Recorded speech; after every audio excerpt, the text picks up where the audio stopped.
This is Gordon Crow, curator and host of MassTransit.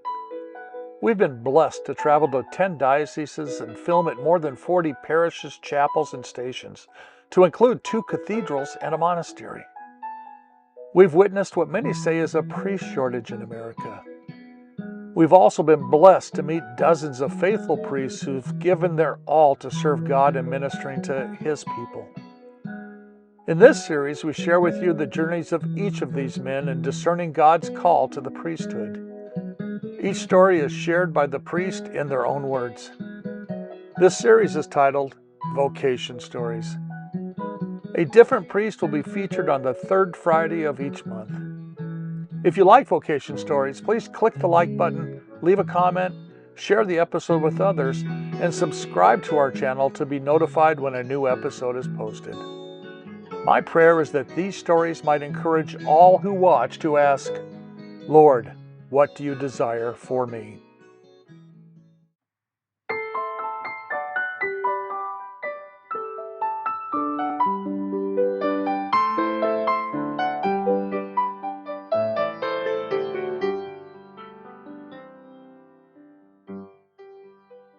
St. John Vianney longed for a career working his family's farm, and for much of his youth, he believed that was his path.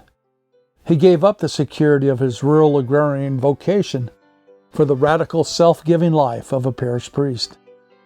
Father Tanner Tuft longed for a career working his family's farm, and for much of his youth, he believed that was his path.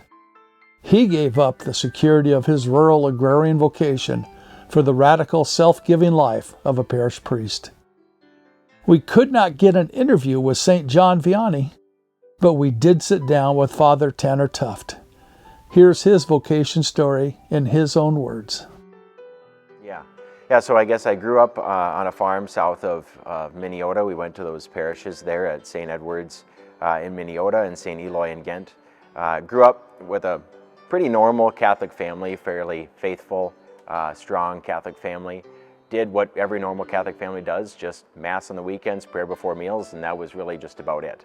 But when I started discernment for the priesthood, or thinking about the priesthood, really was after second grade, having received Holy Communion, starting to have the Lord work those graces in my life.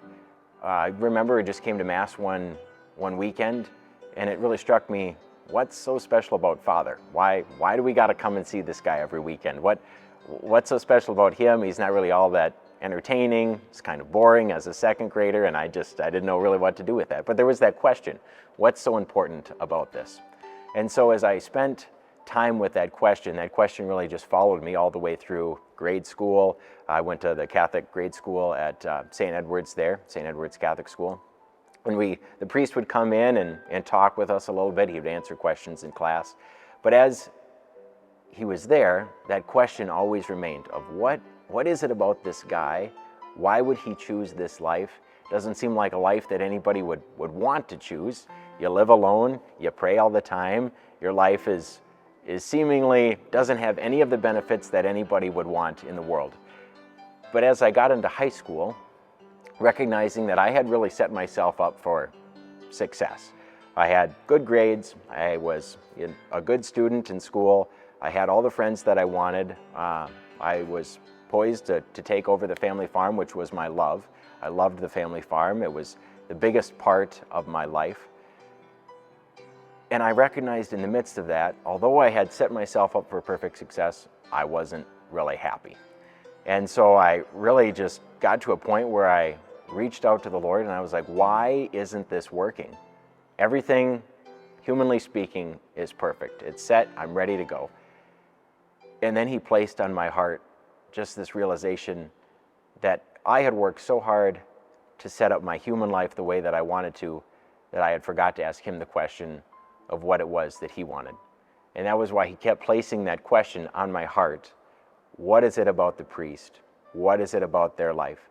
And it really is just this total self-gift of one to the other through the means of the church, to lay down my life in sacrifice for the church, for the glorification really of God the Father and of Christ. And in doing that is where God told me I would really find that happiness that I was looking for. So when I began to ask myself that question more seriously about, is God asking me to be a priest? What does that question even look like for a high school kid? It's kind of a scary question at first.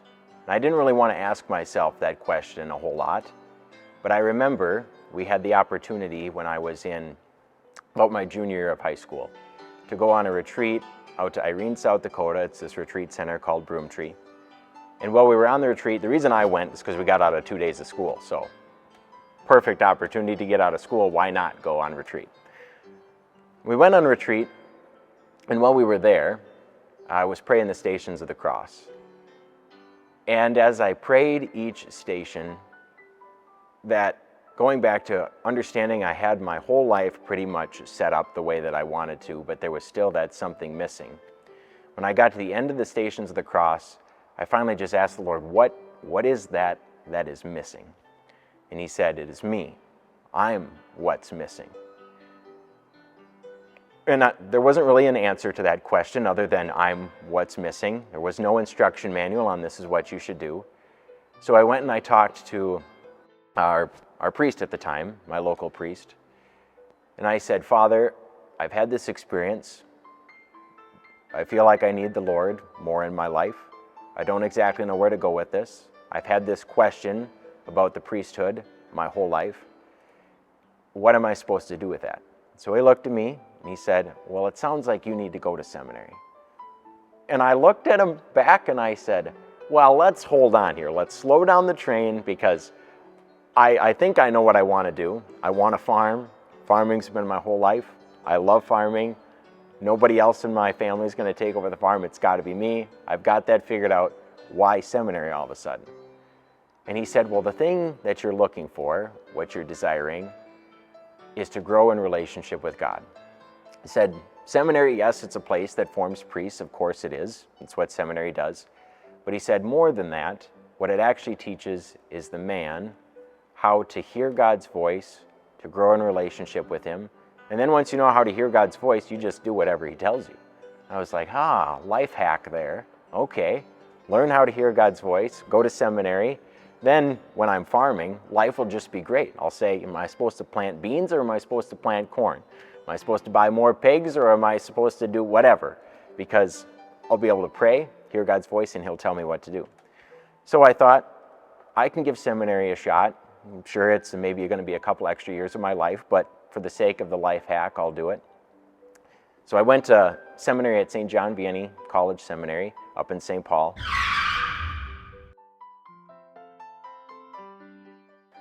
Right out of high school, sort of thinking I'd be there for about 2 years. In my second year of seminary there, first year was just getting accustomed to the culture, getting accustomed to the rhythm of seminary life, getting into college, all of those new experiences. And the second year is where I thought, this is where I'm going to nail down and really figure this out. There was one experience I remember. I was coming home to help out with fall harvest. Fall harvest is great. I love being in the field in the fall, love helping my dad on the farm. And so I came home on open weekend, spent the whole weekend farming from dusk till dawn, everything that I could. And then it came time to go back to school on Sunday. So I remember I was getting in my car and I was driving back and it was picturesque. You couldn't have described it any better out of any movie scene. I was heading to the east as the sun was setting. So behind me, where the farm was, beautiful red sunset, picturesque, just like the heavens opening up. And I'm like, this is the sign. Because as I look to the cities to the east, darkness, clouds, gloom, and I thought to myself, here, the Lord is telling me, I finally have learned how to hear His voice. I'm supposed to go back and farm. When I got to seminary that evening, I was getting ready to, break the news to all my friends that I think I've heard my call. I'm supposed to go back and farm. This is what the Lord is asking me to do. But then all of a sudden, the Lord once again grabbed my heart and He said, no, there is a good there that I always want you to live from, but that's not what I'm asking you to do. And I was ticked off. I was irate. I'm like, what are you talking about? I love farming. I love doing that. How could I ever give that up? He said, no, I don't want you to give it up, but I want it to be transformed. And through a long process of discernment, through all of my 8 years of seminary, it was really learning how to be a father as I had learned from my father, to live it out in the priesthood, all of those gifts that I had learned from my dad. So back on the farm, what are some of those things that I learned? I learned everything comes through God's divine providence. You put your seeds in the ground, you plant your crops, but it's God that provides the rain. We can't do anything to provide the rain. We can't do anything to make the sun shine. God does all of that, divine providence. What does a father do? A father works hard to provide for his family, but in the end, he knows that the most important thing that he can do is to simply present his family before the Lord and to say, I'm just a man. You have to take care of them.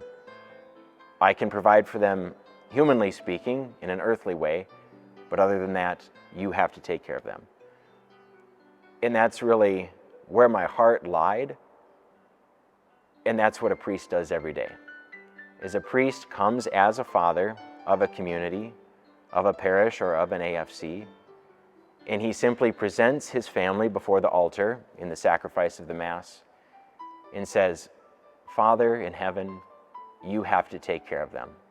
I can do everything possible to provide for their earthly needs, to manage the bills, to take care of the facilities, to push the snow, to mow the lawn, to do all of those things, to manage my schedule, to give them the time to be there, to offer the earthly human advice that I can.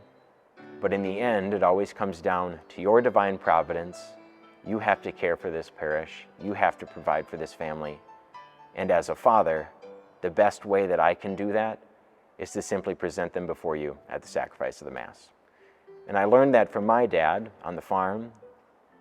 And so when the Lord confirmed within me that, no, I don't want you to give up the farm, but I do want it to be transformed, that's when I realized that everything that he had prepared in my life was to be a father, but not as I had seen my dad be a father, which was as a farmer, but it was to be as my dad was a father, but for me to be so as a priest. We were all created for a purpose far greater than comfort or success. The Lord has a unique mission for your life. Whether He is calling you to the holy vocation of marriage, the sacred priesthood, or the consecrated life, do not be afraid to ask Him, Lord, what do you desire for me?